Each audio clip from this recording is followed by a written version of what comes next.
بسم اللہ الرحمن الرحیم۔ جہنم کی ہولناک سزائیں۔ حضور اکرم صلی اللہ علیہ وآلہ وسلم فجر کی نماز کے بعد اصحابہ کرام سے دریافت فرما لیا کرتے تھے کہ تم میں سے کسی نے کوئی خواب دیکھا ہے؟ اگر کسی نے دیکھا ہوتا تو آپ صلی اللہ علیہ وآلہ وسلم اس کی تعبیر فرما دیا کرتے تھے۔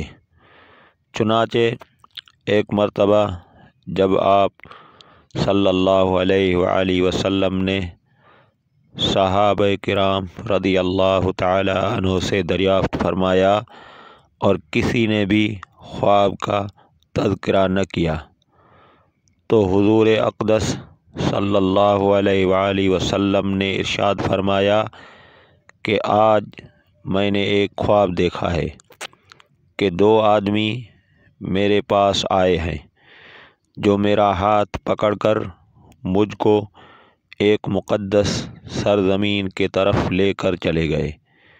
کیا دیکھتا ہوں کہ ایک شخص وہاں بیٹھا ہوا ہے اور دوسرا ہاتھ میں زنبور لیے ہوئے کھڑے کھڑے اس بیٹھے ہوئے شخص کے کلے چیر رہا ہے، اور جب ایک کلہ گدی تک چڑھ جاتا ہے تو دوسرے کلہ کے ساتھ بھی یہی معاملہ کرتا ہے، اور اتنی دیر میں اس کا پہلا کلہ درست ہو جاتا ہے، مگر وہ شخص پھر اس کے ساتھ یہی عمل دہراتا ہے۔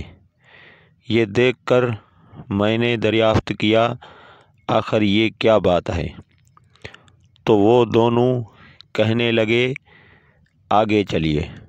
ہم آگے چلے تو ایک ایسے شخص کے پاس سے گزر ہوا جو لیٹا ہوا ہے، اور دوسرا شخص اپنے ہاتھ میں ایک بھاری پتھر لیے اس لیٹے ہوئے کے سر کو نہایت بے دردی سے کچل رہا ہے۔ چنانچہ جب وہ شخص اس کے سر پر زور سے پتھر مارتا ہے تو پتھر لڑک کر دوسری جانب چلا جاتا ہے، اور وہ شخص ابھی اس پتھر کو لانے بھی نہیں پاتا کہ اس کا سر پھر درست ہو جاتا ہے، اور پھر وہ اسی طرح اس کا سر پھوڑتا رہتا ہے۔ یہ ماجرا دیکھ کر میں نے دریافت کیا کہ یہ کیا قصہ ہے؟ تو وہ آدمی کہنے لگے آگے چلیے۔ جب آگے چل کر ہم ایسے غار پر پہنچے جو تندور کی طرح اندر سے کشادہ تھا اور اوپر سے تنگ، جس میں آگ دہک رہی تھی، اور بہت سے مرد و عورت اس میں پڑے تھے۔ جب آگ کے شعلے بلند ہوتے تھے تو وہ سب اوپر اٹھتے اور نکلنے کے قریب ہو جاتے، اور جب آگ نیچے بیٹھتی تو اس کے ساتھ نیچے چلے جاتے تھے۔ یہ دیکھ کر میں نے معلوم کیا کہ یہ کیا معاملہ ہے، تو وہ کہنے لگے آگے چلیے۔ آگے چل کر ہم نے دیکھا ایک خون کی نہر میں ایک شخص کھڑا ہے، اور دوسرا شخص نہر کے کنارے پر کھڑا ہے جس کے سامنے بہت سے پتھر پڑے ہیں۔ جس وقت اندر والا شخص نہر کے کنارے کی طرف آتا اور نکلنا چاہتا تو کنارے والا شخص زور سے اس کے منہ پر پتھر مارتا کہ وہ پھر اسی جگہ واپس پہنچ جاتا، اور پھر جب وہ دوبارہ باہر نکلنے کی کوشش کرتا تو پھر اس کو اسی جگہ دوبارہ پہنچا دیتا۔ اس حال کو بھی میں نے معلوم کرنا چاہا تو وہ دونوں کہنے لگے کہ آگے چلیے۔ آگے چل کر ہم ایک ایسے سرسبز و شاداب باغ میں پہنچے جس میں ایک بہت بڑے درخت کے نیچے ایک بوڑھا آدمی اور بہت سے بچے بیٹھے ہیں۔ اسی درخت کے قریب ایک اور شخص بیٹھا ہوا ہے جس کے سامنے آگ جل رہی ہے، جس کو وہ مزید بھڑکا رہا ہے۔ پھر وہ دونوں مجھے اس درخت پر چڑھا لے گئے جس کے درمیان میں ایک خوبصورت مکان تھا۔ وہ دونوں مجھے اس مکان میں لے گئے۔ اتنا عمدہ مکان میں نے کبھی زندگی میں نہیں دیکھا تھا، جس میں بہت سے بوڑھے جوان اور بچے موجود تھے۔ پھر باہر لا کر اس سے بھی اوپر لے گئے، جہاں پہلے گھر سے بھی زیادہ عمدہ مکان تھا، جس میں صرف بوڑھے اور جوان تھے۔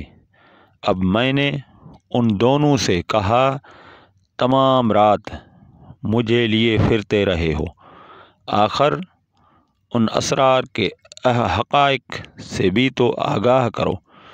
جب انہوں نے بتایا کہ جس شخص کے کلے چیرے جا رہے تھے وہ جھوٹا شخص ہے،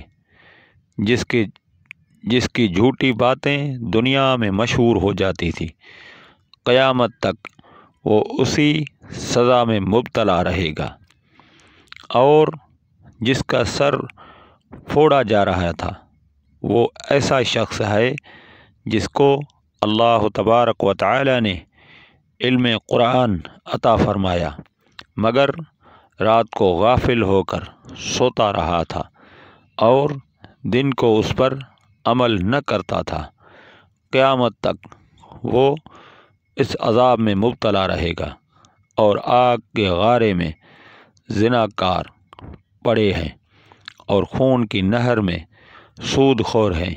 پھر انہوں نے بتایا کہ ہاں، وہ بڑے میاں جو سرسبز درخت کے نیچے بیٹھے تھے وہ حضرت ابراہیم علیہ السلام ہیں، اور ان کے گرد لوگوں کی نابالغ اولاد، اور اسی درخت کے قریب جو آگ دھونکنے والا شخص جو آپ نے دیکھا تھا وہ مالک دروغ دوزخ ہے، اور درخت کے اوپر والا وہ پہلا گھر جس میں آپ داخل ہوئے تھے عام مسلمانوں کا گھر ہے، اور دوسرا شہیدوں کا ہے۔